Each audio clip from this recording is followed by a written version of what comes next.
3个团队来谈这个题目，那他们都在这一块已经钻研很久哦。那第一位的话是张远，他本身就是在公共这个领域的工程师，那他看到了一个 open source 的这样的一个英斗那个监控的一个project，就很有兴趣，就在大使这个社群一起参与，好，等一下会介绍这一块。然后接下来另外一个就是在那个智慧家庭这一块的云服务的这个云架构，那我们会请 Eric 做介绍。那第3个的话，我们会请到 Eric， 那他是本身一直在实作，在帮那个室内设计的工程师跟需要做装潢的这个业主直接去沟通实践在这个所谓智慧性的系统该怎么去构建的部分。所以我相信这3个speaker 都是很有代表性的在针对这个题目那当然各位在会后我们可以进行这个交流讨论。好，我们第一个 session 我们就邀请到张扬来谈谈他们 IAS 的现况跟未来，掌声欢迎张扬。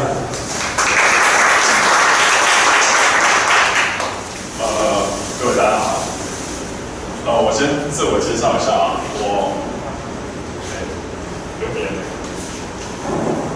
我现在目前任职于星汉工业电脑公司，那我主要在公司里面担任的是 FAE 跟 Sales 跟software的 QA。那我在公司里面这个职务的角色呢，就是除了在测试产品之外，我还负责去做一些 demo side 跟 demo P 的去帮 Sales 去做一些前端的销售。那我之前的工作背景里面，还有在一些铁道控制的公司，像它是一间新创公司，那所以在这方面就是我有一些无线通讯，还有一些300G 跟 radio 通讯的一些背景。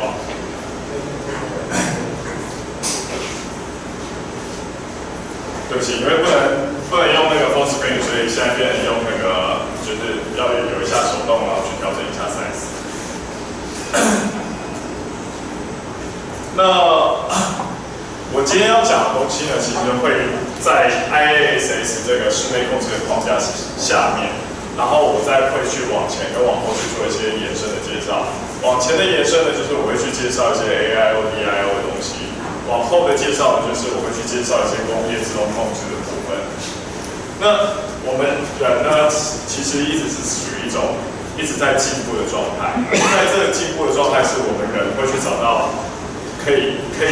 应用的工具和可以应用的服务，来帮我们一直进步。那这个工具跟这个服务呢，就是我们看到这些图，就是它在17时代，它可能就会从石器变成刀具，会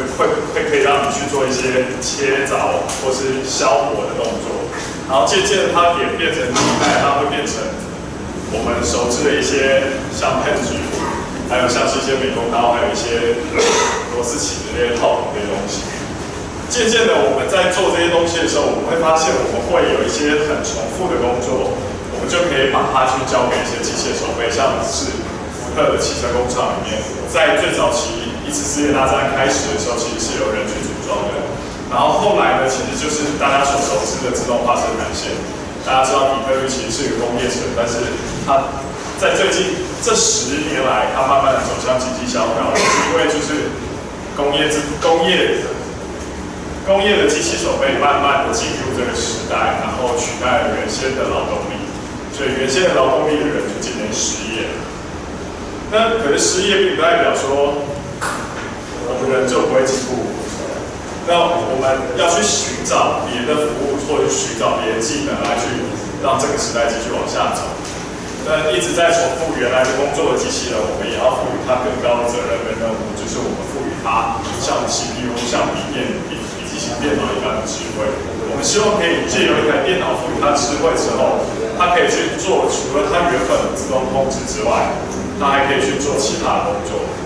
就我不再会去，我不见得只用一个机器人的手背去做一套重复的工作，变成说有一个机器人手背可能可以做很重复的工作。可能原先这台手背只能组装一个门板，那现在我可以用这台机械手背重复到组装起来一台汽车。那这些架构呢，来自于就是我们感知层和还有一些控制层会有一些基本的元件。那这些基本的元件呢，就是在我们工程师的世界里面，我们叫做 analog in 跟 analog out， 然后还有 digital in、digital out。那这些东西其实用比较白话术语来讲的话，其实它就是一些sensor上来的东西而已。比方说像 analog in， 那它可能会是压力计、温度计这些数值的这些 meter， 因为它可能会有变量。那这些变量可能从0到225，或者是0到4096这样子的东西，取决于它的精度，或者是取决于它要量测什么样的设备这样子。那接下来阀门跟马达呢，就是我们一般在工程师的背景里面，我们叫 PWM， 就是可能大家在玩 Arduino 或者是玩 Raspberry Pi， 我们会用 software 去模拟 PWM， 去控制那个防波的波形，然后去让它马达可以转向，转成什么样的角度，正转还是回转。那其他大家比较熟知的，其实就是 digital in 跟 digital out， 这些东西就比较简单，这些东西就是像警报器之类的设备。那其实它也不见得说需要去 Arduino 这样去做这些控制。像我们家的门铃，或者是我们家的一些，我们家的这些就是大楼回转机，其实都是用这样的方式来去做沟通跟一些基本的控制。所以其实控制这件事情，其实在我们生活之中已经走了一段很长的时间了。这个就是我们在 Arduino 上面会用到的东西，就是我们 Arduino 上面有 digital 跟 analog 的部分。这就是我们可以用这样的开发板去走进这些自动控制来。我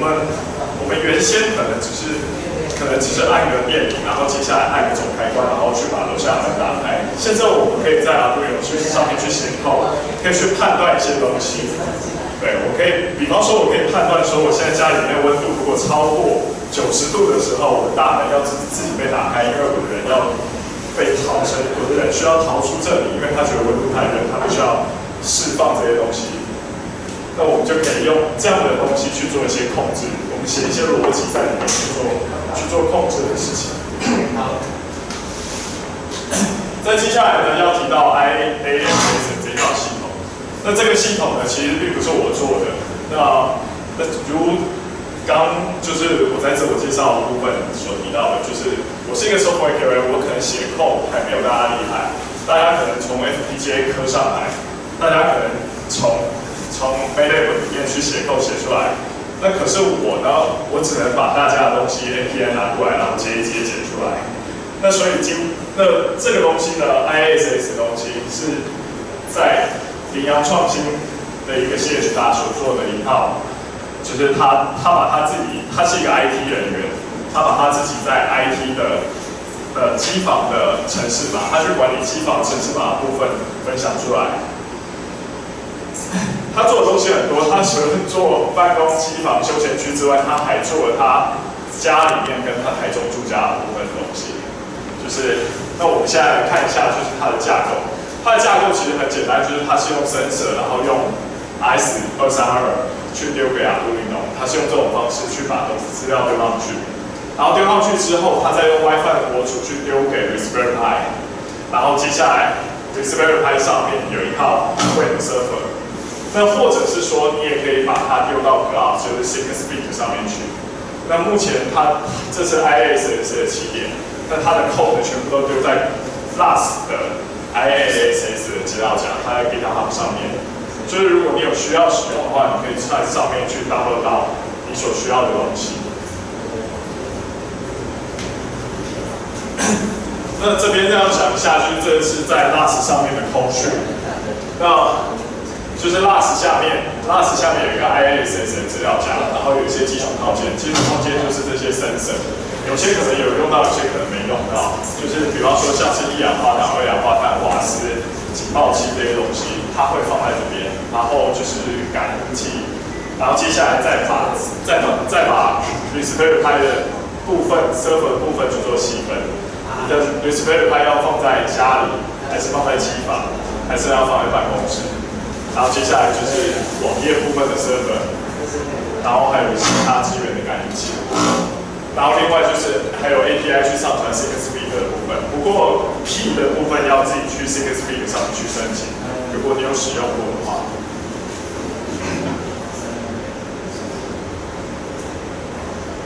这是 INSS 的系统呈现的部分。那呈现的部分呢，就是讲到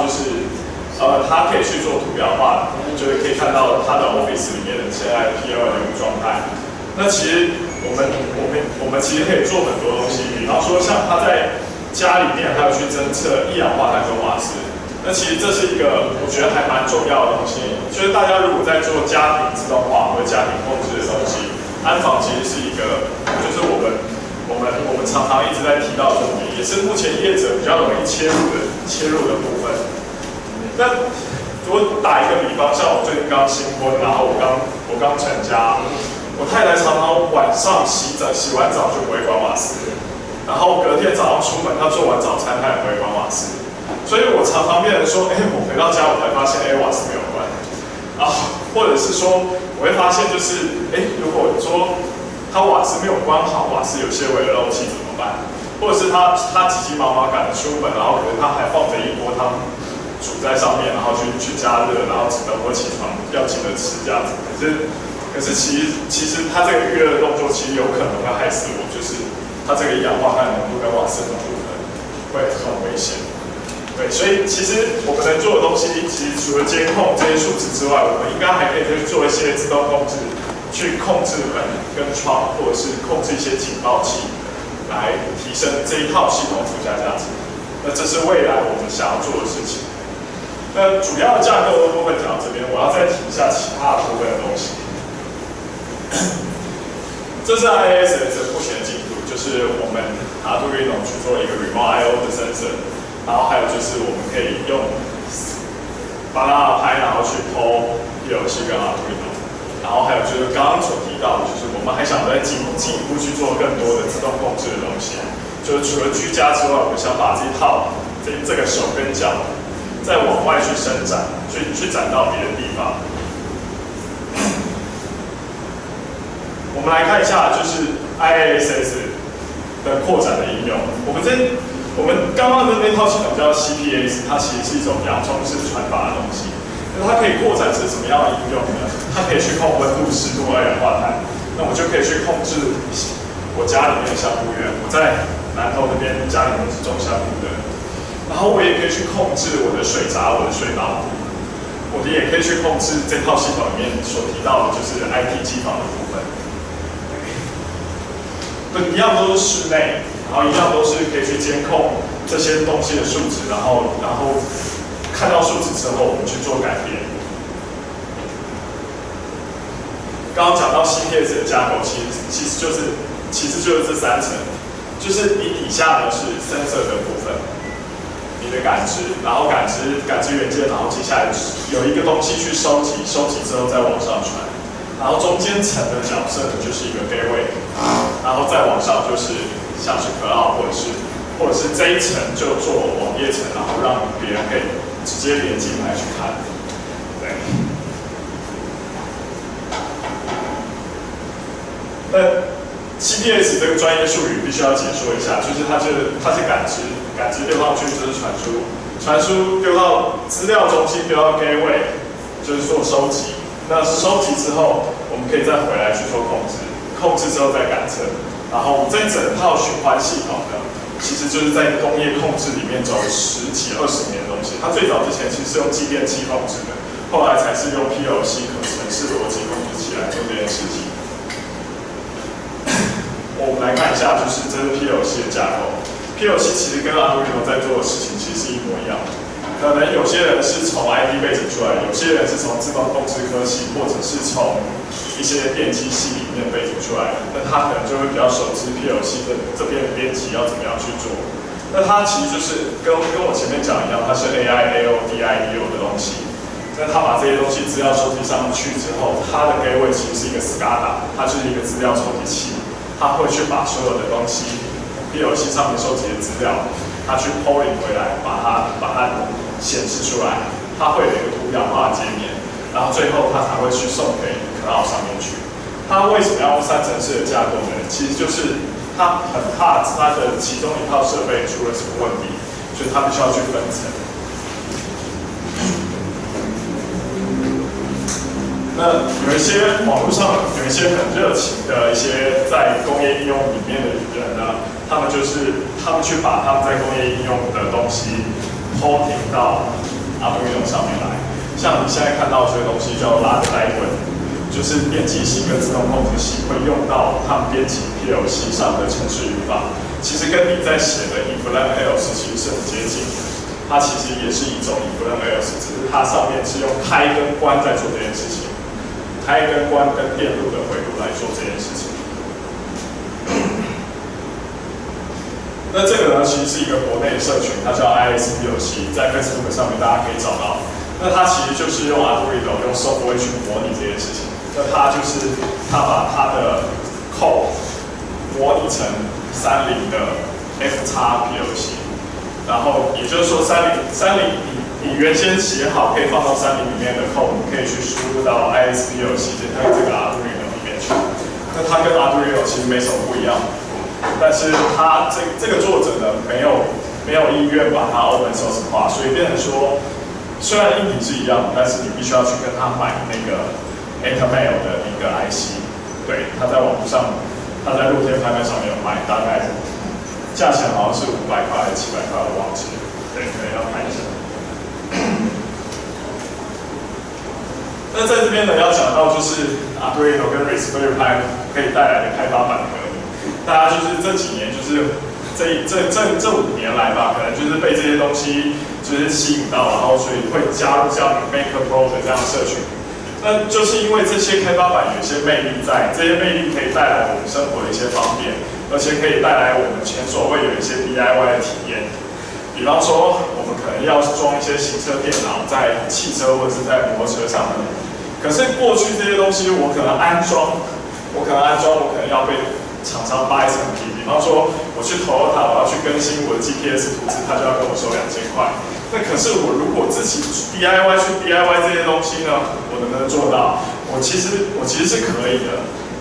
它里面其实就是一些控制线跟一些电压线。我只要用 Arduino 去把这些资料去接上来，或者是用 Raspberry Pi 去把这些东西接上来，网络上都有这些作者，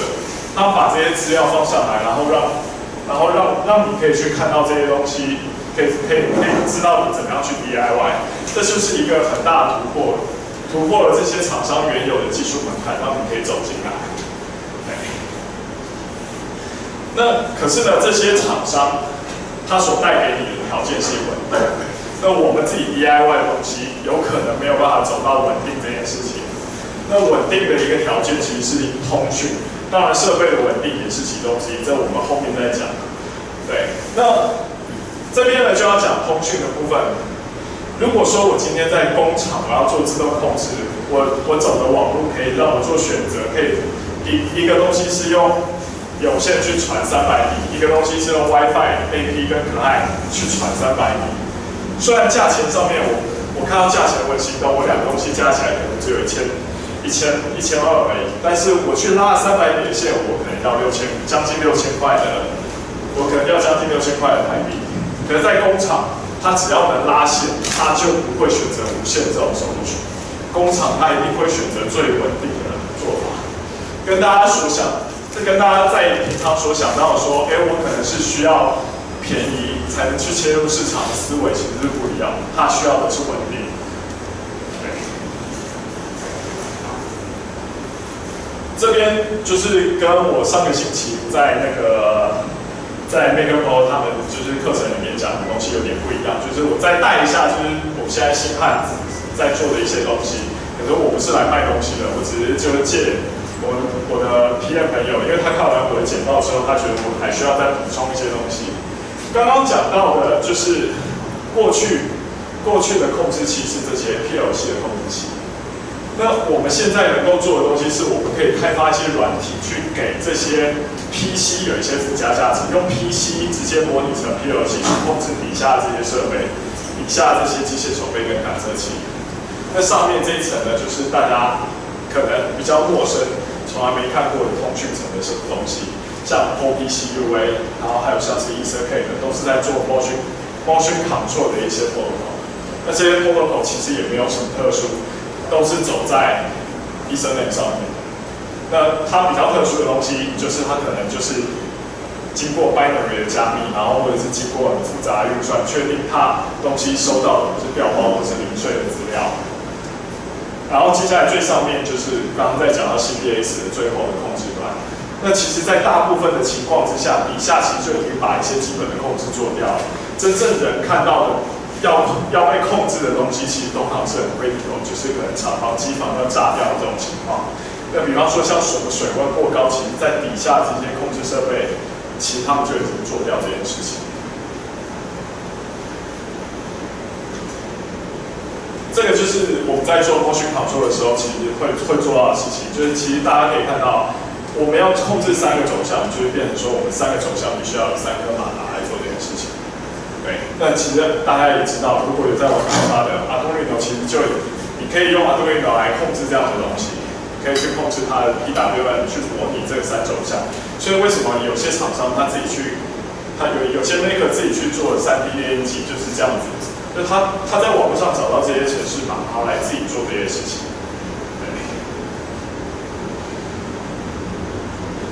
那这边要再回头讲一下刚刚讲到 DIDO 的东西，大家可能觉得 DIDO 这些东西就是，Arduino 可以接，那功率控制也可以接。功率控制其实很早之前就在做这些东西了，就是我刚刚讲，他们20几年前，他在用继电器就在去做这些 DIDO 的控制信号。DIDO 其实就是这些继电器的开关。对。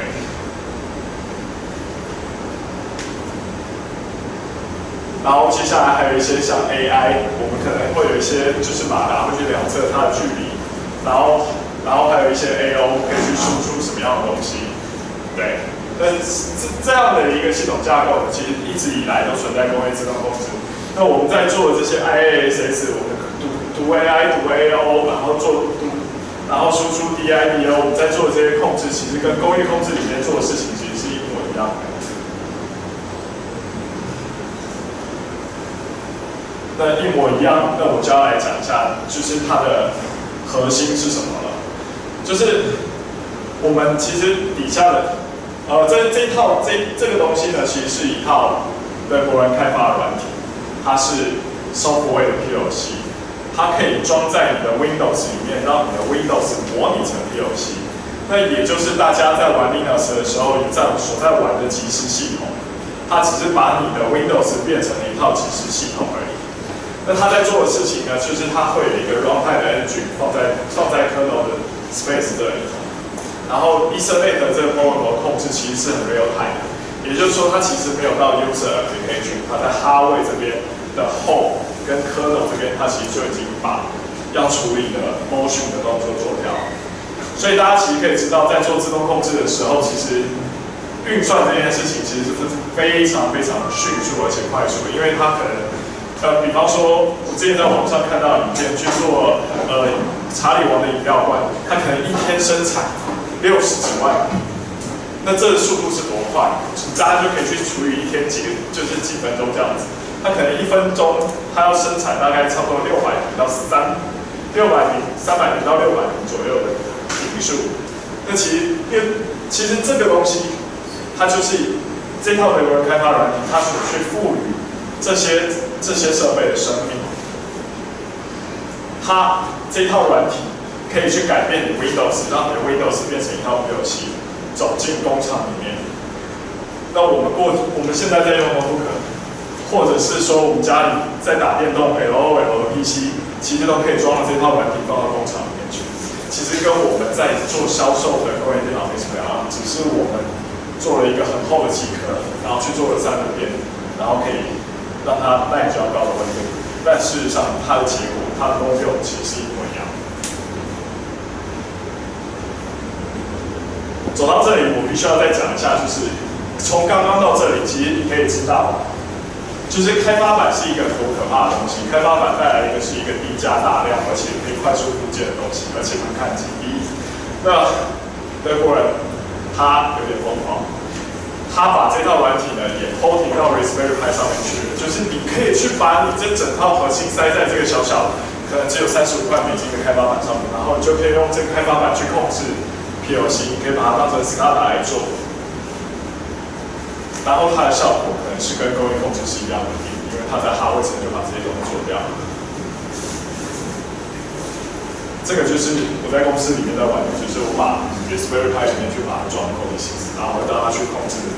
我的 PLC， 然后我把它拿去 demo。因为就 on the table 跟大家聊一下，就是其实我很讨厌公司一直开发新产品来卖。我认为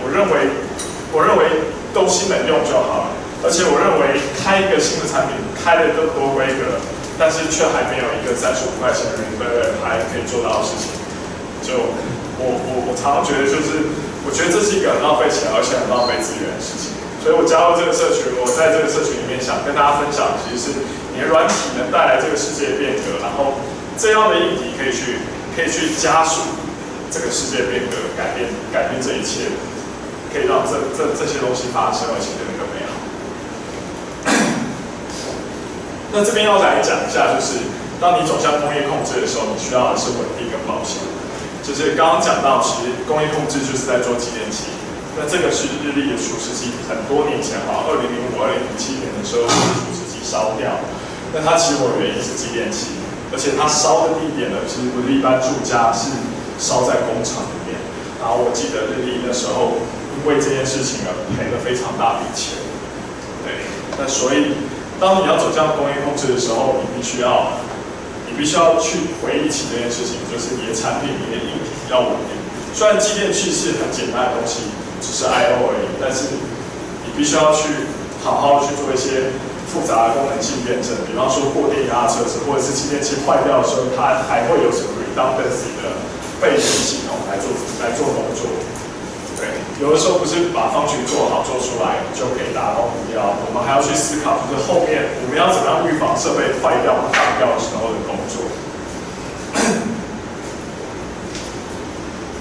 那讲到赔偿呢，这是 Note 7，那这次 Note 7呢，其实它回收所有的 Note 7赔了很多钱。那为什么工业控制现在看起来就是 AIO、DIO 这些东西看起来很简单，但是却没有人走进这个市场里面，或者是没有人用 Raspberry Pi 或者是 Arduino 来走向这个市场的。其实有一部分原因就是在于这东西没有办法保险。对，过去我们可能我们星汉生产工业电脑，我们可以对我们自己生产出来的工业电脑去做测试，然后去做保险。可是 Raspberry Pi 这些东西是公版，那你没有办法说我的板子烧掉，然后叫我烧掉的工厂去找 Raspberry Pi 去求偿，这件事情是不可能。他必须要去找到对的人去赔偿。那所以这样的产品一直没办法踏进工业领域的应用，就是因为 Raspberry Pi 这种公司没有办法赔偿给这些可能工厂。我们来看看哪些工厂好了，就是这些工厂跟公司规模要赔得起，就是你必须要去有对应的一些公司。那像发电厂，就大家都知道，其实是GE在做这个东西有点近乎垄断的状态。然后 Honeywell 在做航空飞行的自动控制。也就是说，你飞机飞在上面，飞机高度之间不会互相撞击，这些东西是 Honeywell 在做的自动控制。然后还有 ABB 跟西门子这两间，就是在做Toyota工厂里面主要的机械人手背的公司。然后还有达文西的手术台，这些公司其实都大公司。那为什么台湾没有办法去切入这些东西？台湾有一部分就是还停留在代工的思维。曾经我看到一个新闻，就说达文西手术台有80% 是台湾制造，但是它的毛利里面有80% 是达文西手术台他们拿走。我们台湾虽然做代工，但只拿20%。对，那这些公司呢，就是他把软体的附加价值真的做出来，然后并且真的他们也赔得起这样的市场。对，那所以我们要去做这些产品的时候，我们虽然说想到我们可以去做这些应用，但是我们要找到我们可以玩的舞台，跟我们赔得起的舞台。对，这是这一期的商业周刊，大家其实可以去看一下这一期的商业周刊，他在说什么事情？他在说的是墨西哥有一个自动化的机器人工厂夺走了我们台湾的订单。那我要讲的事情就是，当美国制造、台湾制造跟中国制造都只差4%的时候，要怎么办？差这4%，就是它就不见得会因为你的低价，把东西放在你这里生产，它就会拿回它的本国去生产。这样子，它可以提供它当地的就业率，它也可以就是可以继续卖这样的高价，然后可以告诉你它是 made in USA。对，就像我们现在看到 Apple 手机，大部分都是红海做的，都是 made in China。可是当今天 Apple 手机变成 made in USA， 然后它还是一样卖你3万块钱，然后你不觉得这个毛利很可怕吗？你中间曾经被鸿海拿来代工的这些人力将何去何从？对，所以自动化这些事情其实正在慢慢改变我们台湾的产业，其实不只是制鞋业，可能就是比方说像之前看 Discovery 的手套，还是要用人工，还有其他的各种东西、各种生产线，都慢慢的会被自动控制的东西进来，然后改变我们的生活。那这16个字是行销人的一个术语，叫做人无我有。人家没有做的东西我有做，所以我可以赚钱。那人家有的东西我比人家多，像 Raspberry Pi 这种东西，像小米这种东西，就是人有我多，人多我便宜，也是小米的行销策略。那人连我走，就是美国现在他把这种订单抽回去的原因。就是当你们都很便宜的时候，我就要想一个可以把我的毛利拿回来的做法。对，所以为什么这几年在兴起工业4.0跟自动控制这些口号跟术语，其实他在做的事情就是他把这些生产线拉回，他重新回到美国制造、德国制造、日本制造。他在提的东西其实是一种，就是你信赖我国家的产品，但是我现在不再依靠过去的代工业，我真的是从我国家生产这些东西，但是我是用机器人。那我们这些开发中或者是比较落后的国家，像是越南，那我们该怎么样去思考我们这些事情？我们怎么在代工产业里面存活下去？所以总结一下，其实 IASS 其实并没有想说真的要走进工业自动化、工业控制里面。IASS 的愿景其实是走向一个人人都是水电工的状态。当大家都有技能可以去控制 PLC， 当大家都有技能可以去写 Arduino 的时候，我们可以去改变我们的生活周遭的一些事情。比方说，像我家里面在种的香菇园，就是我可以去控制我香菇园里面一些状态，我可以去控制它的温度、湿度，还有它的2氧化碳。我可以去做一些监控，我可以知道什么时候香菇长得最好。我可以慢慢的把上一代这些思维慢慢改变。他可能觉得我为什么老是接这些设备，他觉得只用洒水器就做到的事情。但是随着我可能3年到5年的时间监测下来，我就可以去抓到一个香菇在什么情况之下生长量是最大的。然后接下来就是我们希望可以当做一些 LAS 控制系统骨干。LAS 现在都只有在做侦测而已，但是如果除了侦测之外，我们可以感受到就是周围空气品质变得不好的时候，我们可以去做一些自动控制，可以去把我们的门窗关闭。我们可以去进一步提供我们产品的附加价值的时候，那